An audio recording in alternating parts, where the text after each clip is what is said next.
இது இல்லாம நீங்க பாத்தீங்கன்னா நமக்கு தமிழ்நாட்டுடைய சட்ட ஒழுங்கு ADGP sir, south zone IG sir ஒரு 3 days தூத்துக்குடியிலே கேம்ப் பண்ணி கைடன்ஸ் அண்ட் இன்ஸ்ட்ரக்ஷன்ஸ் கொடுத்தாங்க.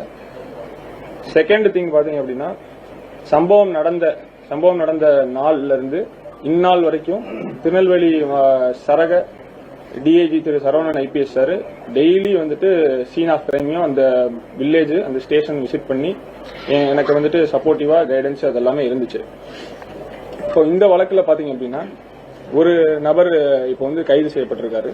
ஃபர்ஸ்ட் விஷயம், அந்த நபருக்கு நம்ம எப்படி கைது அப்படின்னு பாத்தீங்கன்னா இந்த இன்வெஸ்டிகேஷன் எல்லாமே வந்துட்டு பியூர்லி சயின்டிபிக் லைன்ஸ்ல தான் நம்ம பண்ணது.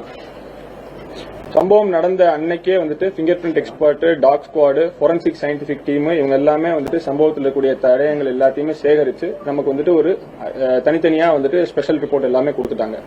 அது மட்டும் இல்லாம வெவ்வேறு கோணங்கள்ல மல்டிபிள் லைன்ஸ்ல இந்த இன்வெஸ்டிகேஷன், உதாரணத்துக்கு சம்பவ இடத்துல சிசிடிவி இல்லைனாலும் சம்பவ இடத்தை சுத்தி இருக்கக்கூடிய சிசிடிவிஸை கண்காணிக்கிறதுக்கு அதுக்குன்னு தனியா தனிப்படைகள் அமைச்சோம். 98 சிசிடிவி கேமராக்கள், நான் திருப்பி சொல்றேன், சம்பவ இடத்துல நேரடியா இந்த சம்பவம் நடந்ததை பதிவு இருக்கிற மாதிரி சிசிடிவி கிடையாது. சம்பவத்தை சுத்தி இருக்கக்கூடிய இடங்கள்ல இருக்க 98 சிசிடிவிஸ் எல்லாத்தையுமே அனலைஸ் பண்ணது.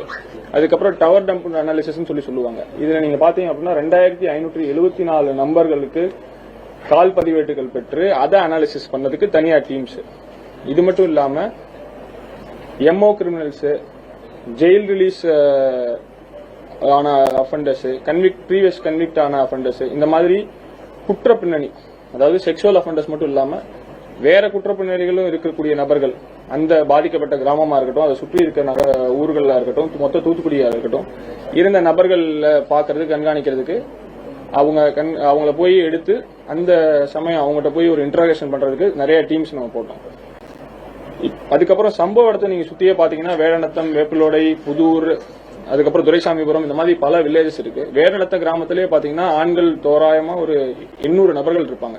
இப்ப நான் சொன்ன இந்த லிஸ்ட், அந்த 800 நபர் ஆண்கள்ல அது விசாரிக்கிறதுக்கு அந்த 800 நபர் ஆண்கள் ஏன் அதை பண்ணிருக்க கூடாது, அதுல சந்தேகத்தின்படி எத்தனை பேர் இருக்காங்க, அவங்க சொல்ற உண்மைகள், இதுக்கு அலிபைன்னு நம்ம சொல்லுவோம். அவங்க அன்னைக்கு வந்து இப்போ ஒரு சம்பவம் நடக்குது, நம்ம அதை விசாரிக்கிறோம், அந்த மாதிரி அவங்க அந்த நேரத்துல எங்க இருந்தாங்க அப்படின்றத தனியா அதை விசாரிக்கணும். அவங்க சொன்னதை அப்படியே நம்ம கேட்டு இது பண்ணிட முடியாது. அவங்க இந்த குற்றம் நடந்த அன்னைக்கு எங்க இருந்தாங்க அப்படின்னு சொல்லி ப்ராப்பரா விசாரிச்சு அவங்க சொல்ற அளவை கரெக்டா இருக்கான்னு சொல்லி விசாரிக்கிறதுக்கு இதுக்கு டெடிகேட்டடா டீம்ஸ் இருந்தாங்க. இப்ப நான் ஏற்கனவே சொன்ன மாதிரி MO criminals, jail release, convicted offenders ஒரு 461 கிரிமினல்ஸை டைரக்டாவும் சரி டிஜிட்டல் எவிடன்ஸ் மூலியமாவும் சரி இந்த வழக்க பண்ணல அப்படின்னு சொல்லிட்டு ரூல் அவுட் பண்ணிருக்கோம்.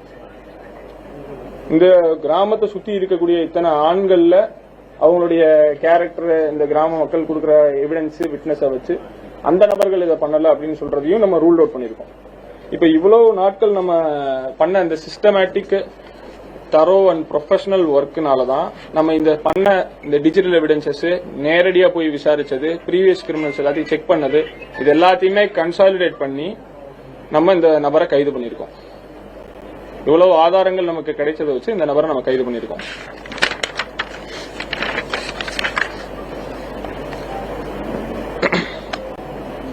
நெக்ஸ்ட், இந்த வழக்கு ரிப்போர்ட் ஆன நாள்ல இருந்து இந்த நான் டீம்ல சொன்னக்கூடிய கான்ஸ்டபிள் ரேங்க்ல இருந்து கூட எஸ்ஐ ரேங்க் வரை இருக்கிற நபர்கள் இப்போ ஒரு சூப்பர்வைசரி ஆபீசராகவும் சரி, ஒரு டீமோடைய ஒரு இன்சார்ஜா, ஒரு டிஎஸ்பியோ, ஒரு இன்ஸ்பெக்டர்னால ஒரு சில இன்ஸ்ட்ரக்ஷன்ஸ் கொடுத்து இதை பண்ணுங்க அப்படின்னு சொல்ல முடியும். ஆனா இரவு பகல் பார்க்காம ரெஸ்ட்டுக்கு நாம போங்கன்னு சொல்லி சொன்னாலும் இந்த கான்ஸ்டபிள்ஸா இருக்கட்டும், எஸ்ஐயா இருக்கட்டும், இந்த வழக்கை வந்துட்டு கிராக் பண்ற வரைக்கும், இந்த குற்றம் புரிந்த நபரை பிடிக்கிற வரைக்கும் கிடைச்ச இடத்துலயே அங்கேயே அந்த ஊர்லயே கேம்ப் பண்ணிட்டு அங்கேயே வண்டியிலேயே கூட தூங்கிட்டு அந்த மாதிரி ரொம்ப கஷ்டப்பட்டு ஒர்க் பண்ணாங்க. இது வந்துட்டு பார்ட் ஆஃப் போலீசிங் தான். தூத்துக்குடி மாவட்ட காவல்துறை வந்துட்டு இந்த மாதிரி ப்ரொஃபஷனலா ஒர்க் பண்றதும், இந்த மாதிரி சின்சியர் டெடிகேட்டட் கான்ஸ்டபிள்ஸ் டு எஸ்ஐனால தான் இந்த கேஸ் கிராக் ஆச்சு அப்படின்றதையும் நான் தெரிவிச்சுக்கிறேன்.